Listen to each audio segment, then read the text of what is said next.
The press is very irritated about the fact that we don't have a president at the moment. And so they came after KJP last week for hiding him, continuing to hide him. And she tries to defend this, but it's two different reporters going after her, which is pretty good. We're not allowing all of you to see many other things that are going to develop throughout the day. I mean, I just went through them. A quad family photo. He's going to take them to his high school. Other opportunities. There is this one photo ops. That's what you've created. They're not a press conference, which we would prefer.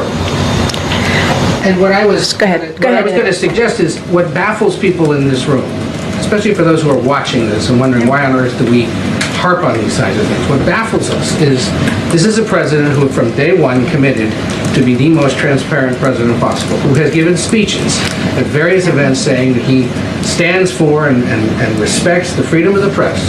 And here is a great opportunity to stand with the leader of the world's largest democracy, India, and two other key democracies who are from a region of the world that is struggling to maintain democracy.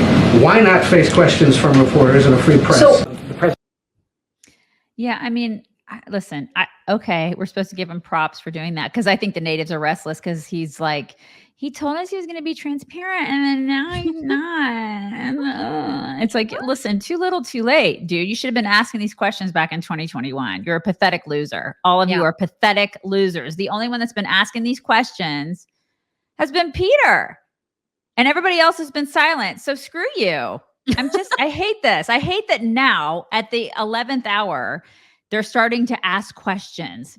He's absent. He's had dementia for like the past 4 years. You got Jill that's running the show. I can't. I just want to give all the middle fingers to these losers. They're all losers. And they keep making excuses for him. Do you remember last week when we had the clip of him, or there was the headline from 2022 saying, watch as Biden meets with Jerome Powell of the Fed, and they had this meeting. Mm-hmm. And so then just last week, there was video of Biden trying to say, I have never met with Jerome. I've never talked to him during my entire administration. So that caught the attention of the press too. And that idiot Jared Bernstein, who's like the economic advisor chief or whatever, he is the one that got asked the question. Remarks about an hour ago said that he had never spoken with the Fed chairman since he's been in the White House. That's obviously not true. He met in the Oval Office in 2022. Can you clarify the president's remarks there and why did he say that? Sure. The president was saying that he has not spoken to Chair Powell about interest rates. No, that's not. That's not what he said at all. But go ahead and keep lying, because you guys dumbasses will believe it, right? And you've gotten really good at that over the past 4 years, because that's all you've done for this guy who has full-blown dementia. And we should all be kind of terrified. Nobody's running the country. I mean, I guess Obama's running the country from behind the scenes. He's been running it into the ground. Well, they do trot Joe out. Like they did trot him out over the weekend for the Quad Summit. And at that summit, he did not know who he was supposed to introduce after he was at the podium. And it was awkward. This is that moment. Thank you all for being here. And now, who am I introducing next? Oh my God. Who's next? Wow. And he's mad. Distinguished guests, the Prime Minister of the Republic of India. Oh my God, it's just so bad. It's so bad, guys. Guessing it's the dude in the first chair, Biden. Maybe that will help if you just look to see who's right there, ready to get up and talk. I mean, yikes. One of us could do that. Yeah. We could figure that crap out. He's such a disgrace. It's all disgraceful. They just did. It's so bad. It's so bad. It's so bad. Mm-hmm. And then now his wife is apparently leading cabinet meetings. You know how he's only called together his cabinet, like twice in his entire presidency? It's been so bad. It's been 11 months. It's been 11 months since the last cabinet meeting. Oh my God. That's ridiculous. Almost a year.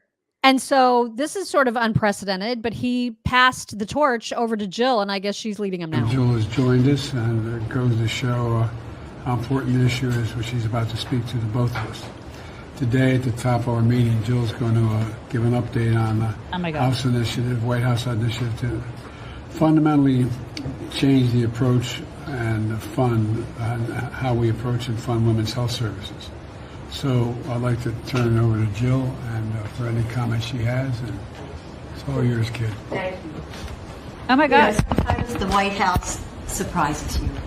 When Joe became president, I knew I wanted to keep shining a light on the issues that I've worked on for so many years. God.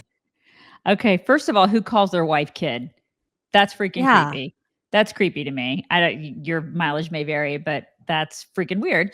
And then where the hell is Congress on this? Like, this is not constitutional. This is not supposed to happen. At the very least, if he can't do what he's supposed to be doing, Kamala should be stepping in. It's not supposed to be Jill.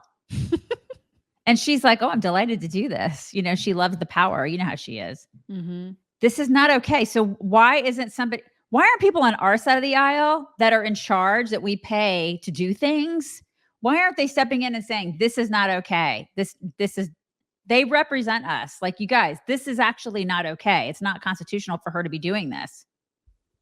Well, and I always think of cabinet meetings, or at least I used to until this presidency. I always thought that they were like corporate department head meetings, right? Like, so the CEO gets all the department heads together and says, give me an update on where we are. Like, tell me what's going on with this project and that project and this project and that project. These are totally different because, as we've heard before, each cabinet secretary gets a list of questions they are allowed to ask the president. And as you just saw, Joe Biden couldn't even introduce Jill without a freaking script. And then she also read from a script. Like these cabinet meetings are just show. They're for show. There's not actually anything happening or problems being solved by this cabinet. Nothing. Yeah. And who's shocked by that? Oh my God, our government is inefficient and inept and unable to do anything. We should all be terrified by this. Yeah. And then what's even more terrifying is that there are people out there who want 4 more years of this absolute bullshit. They want 4 more years of this because that's what you're going to get. You're going to get 4 more years of this because you don't see Kamala in there helping. She's just running around doing more scripts. It's all a big skit. Mm-hmm. It's just, that's what we're seeing. No one's doing anything. Meanwhile, our country is on fire. No one's doing anything. And there's so many people in this country who are like, oh yeah, let's just do it again. Because she's joyful and the vibe is good. Yeah. It's unity. Oh my God. Yeah. Divorce is right, Travis. Divorce.